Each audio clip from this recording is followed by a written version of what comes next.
湄南河畔嘅修斯站，順武里府第一猛鬼廟傳說，令人聞風喪膽嘅死亡之路。喺80年前嘅泰國順武里府有一條路，喺當地村民聽到都覺得心寒，夜晚絕對唔敢行嘅，嗰條就係通往鬱會灣嘅路。點解呢度咁恐怖？因為呢間廟正正對住湄南河一個叫死亡急灣嘅位。當年水路交通發達，但嗰度水流好急，成日發生帆船意外。所有喺上游浸死或者發生意外嘅屍體，都會順住水流飄到呢個灣位擱淺。久而久之，鬱會灣就變咗當地嘅收屍中心。加上廟入面有一座日夜冒煙嘅露天焚屍台，令到呢度變咗供應全府陰氣最重嘅地方。到底邊個鎮得住呢啲無主孤魂？就係住持龍婆財。如果你問順武里府嘅老一輩，邊間廟夜晚絕對唔好去，佢哋一定會同你講，鬱會灣主要係因為3個地理因素。第一係死亡灣道收屍站，以前啲無名屍體橫死嘅人，全部撈上嚟之後都係送去呢度處理。可以話呢度係亡靈嘅中轉站，最陰最到極。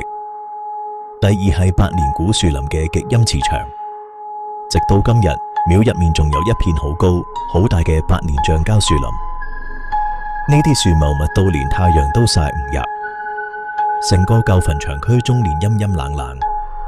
以前啲村民凌晨去趕集，成日見到樹林入面有污糟嘢向佢哋招手，根本冇人敢單獨經過。第三係露天焚屍台嘅血淚史。喺未有電爐嘅年代，呢度係最繁忙嘅火葬場，因為屍體太多燒唔切，屍油同骨灰就咁滲晒落去下面啲磚土度，本身就係一個巨大嘅靈氣容器。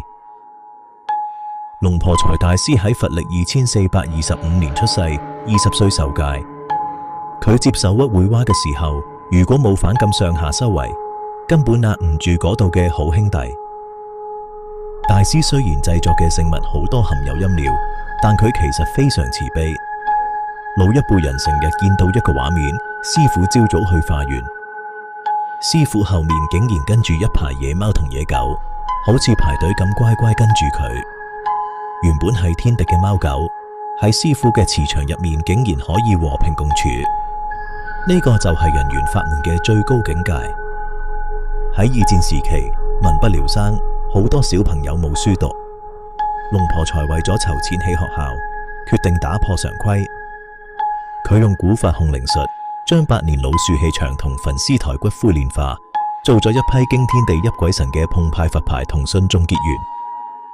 可以話，你手上面每一磚牌，當年都化作咗細路讀書聲入面嘅每一塊磚、每一塊瓦。呢位大師用最硬核嘅材料，做咗最慈悲嘅事。龍婆財嘅實力有幾勁？連近代法力高僧龍婆疾能都對佢讚不絕口。佢同弟子講過，龍婆財嘅熱更者聖粉係做得最好嘅。師父喺佛曆2501年圓寂，享年76歲。